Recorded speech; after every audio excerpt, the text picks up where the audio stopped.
people.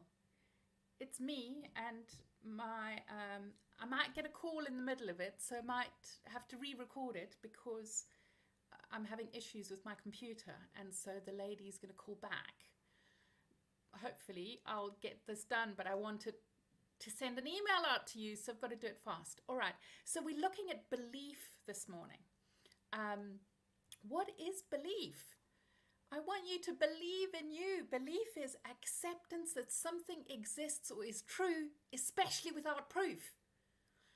But if you've brought up in a family where you didn't have encouragement, belief is growing when, like, for example, you are going from crawling to walking. You've got no idea that that can happen, but you look at other people doing it and you're like, well, if they're walking and I'm crawling, like my daughter would see everybody walking and she'd lift her hand up. I want to walk like them too. It was back-breaking, but I would hold her hands to lift her up so that she would grow her belief. I believe I can do this too. And I want you to grow that. So you can look in your life in every area going, I'm struggling financially, but other people have broken through and created generational wealth. I can too. I look at other people and they are communicating effectively. Even if they've got ADHD and autism, they're shifting in that way. So I can learn these, even though my brain isn't wired to do it, I can gently learn these skills too, because other people who've had that have slowly learned them. Now that's me as an adult saying that with autism and probably ADHD, that I can see that I've improved. I'm still not where I want to be, but I believe I can get there. And with tools and learning and courses, I keep doing new courses all the time to be able to develop my skills so that I become the best that I can be for me. So wherever you're wanting to grow your skills, that belief is essential. But it's really hard when we grew up with a lack of trust in other people, a lack of faith in ourselves to grow this belief. When you don't value yourself, how can you? And this is not about fake affirmations like sugar-coated shit that stinks, of having a fake relationship to yourself where you're like, I am happy, I am valuable, I am loved, when you're going, ew, I'm not any of that. And when you shove that sugar-coated stuff on top, then the unmet pain and sabotaging pop up, and all the program that you really feel comes up. Belief is different. When you're feeling unloved and valuable, of going, I feel this now, and I know that I can get the steps to there because other people have done it, and I can too. So let's look at that. The first one is noticing what beliefs no longer serve you.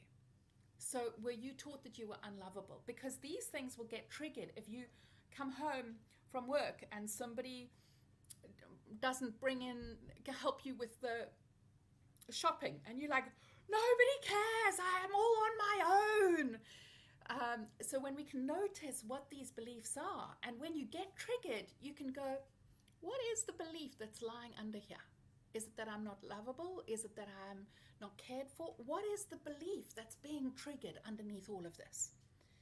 So when you can notice these beliefs that don't serve you, you can look at what have you been taught or told through racism, through the media, through ableism, through your family's abuse. What are you taught about who you are that leaves you feeling not good enough and awful about yourself? And then you can identify that, and instead of expecting other people to fix that, you can say to yourself, I'm sorry you weren't valued. I'm sorry you were treated in such a way that made you feel like you are not valued, that you don't deserve that. And then we want to look at, how has this belief impacted you? Like, you get triggered because you're here. What happens because of that? How do these beliefs impact how you think, you feel, you behave, you respond, you feel about yourself every day of not wanting to get up or feeling like you can't cope? How is that belief impacting you? Maybe it's that you're scared or you're angry or hurt. You feel desperate for love, so you get into toxic relationships because that's what you feel you deserve. And then you get rejected or bulldozed or not cared for.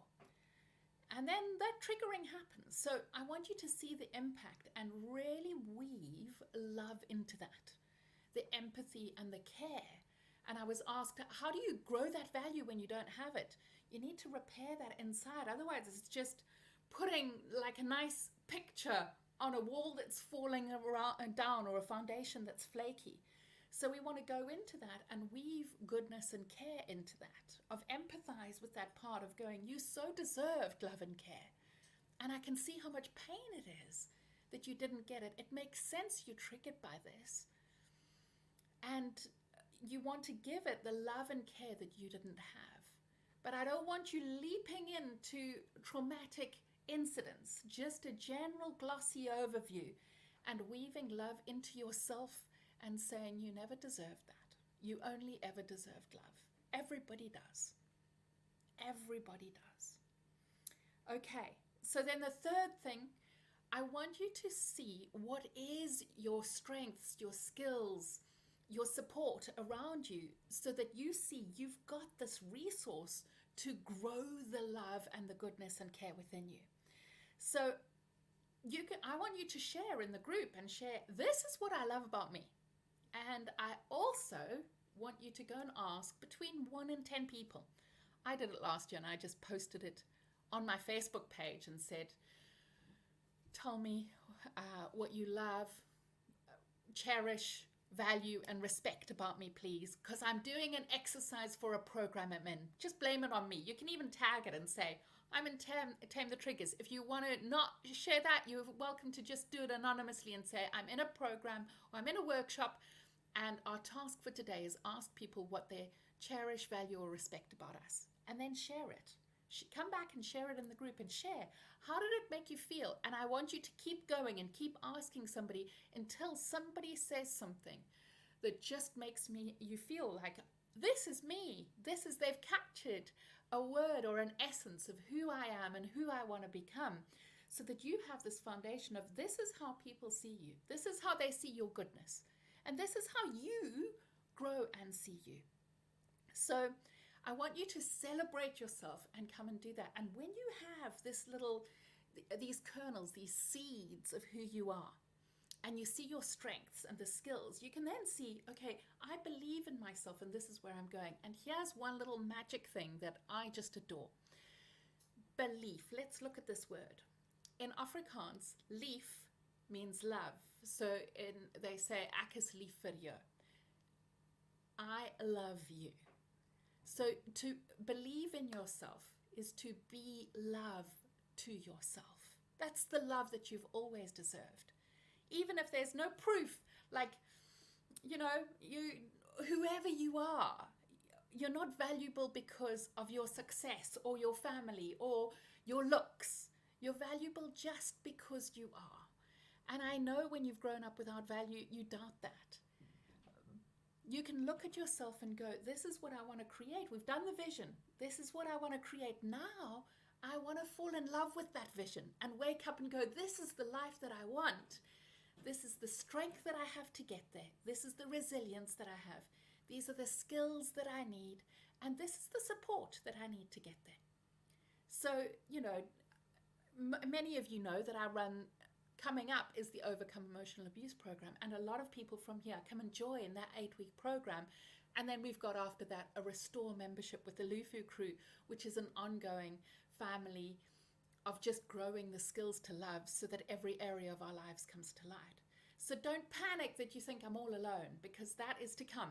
And I will share details with that in a few days' time, so you know that that's available to you at the end. Right now, I want you to look at what are your skills, your strengths, so you can see step by step, you can overcome this and you can create a life that you love, where you are dealing with things in a way that you're proud of yourself for.